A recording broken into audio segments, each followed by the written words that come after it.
Magandang araw, narito ang inyong balitang update.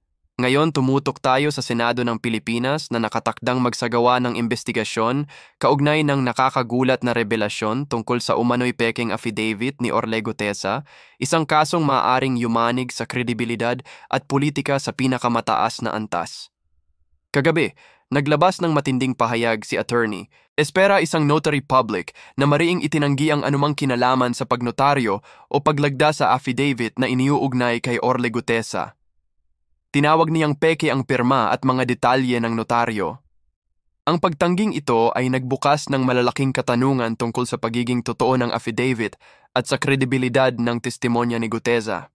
Agad namang nag-react ang mga senador na nagsabing kung peke nga ang affidavit, nawawala ang bigat ng testimonya ni Gutesa.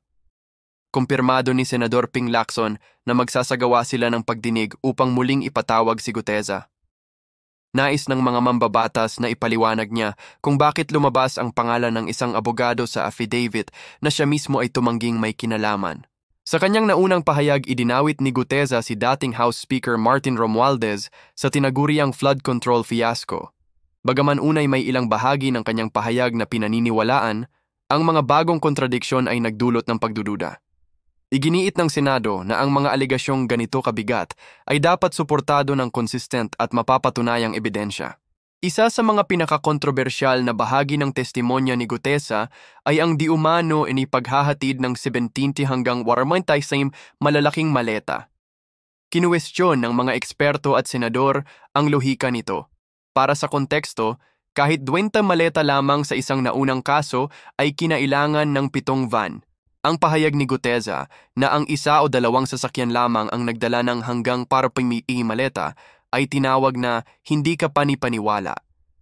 Upang mapatunayan o mapasinungalingan ang mga pahayag na ito, nakatakda ang Senado na humingi ng CCTV footage mula sa Verde 6 at Forbes Park. Maaaring ito ang magbibigay linaw kung talagang may mga sasakyang pumasok na naghatid ng mga maleta. Binigyang diin ng mga mambabatas na kung totoong nangyari ito, tiyak na may nakapansin at nakarecord sa mga security system. Ipinapakita ng kontrobersyang ito ang tatlong mahahalagang aral, ang kahalagahan ng tunay na dokumento, ang pangangailangan ng konsistensya sa ilalim ng panunumpa, at ang papel ng corroborative evidence gaya ng CCTV. Higit pa sa kredibilidad ni Gutesa, binibigyang diin nito ang panganib ng pagbibigay ng hindi beripikadong paratang, lalo na kung laban ito sa mga mataas na opisyal. Ang nalalapit na pagdinig ng Senado ang magtatakda, hindi lang sa kapalaran ng testimonya ni Gutesa, kundi pati na rin sa reputasyon ng mga taong kanyang idinawit. Patuloy naming babantayan ang kasong ito. Ngunit sa ngayon, isang bagay ang malinaw. Sa paghahanap ng katotohanan, kailangang laging sinusubok at pinatutunayan ang ebidensya. Maraming salamat sa panonood. Huwag kalimutang mag-like, mag-share, at mag-subscribe para sa mas malalim na balitang update.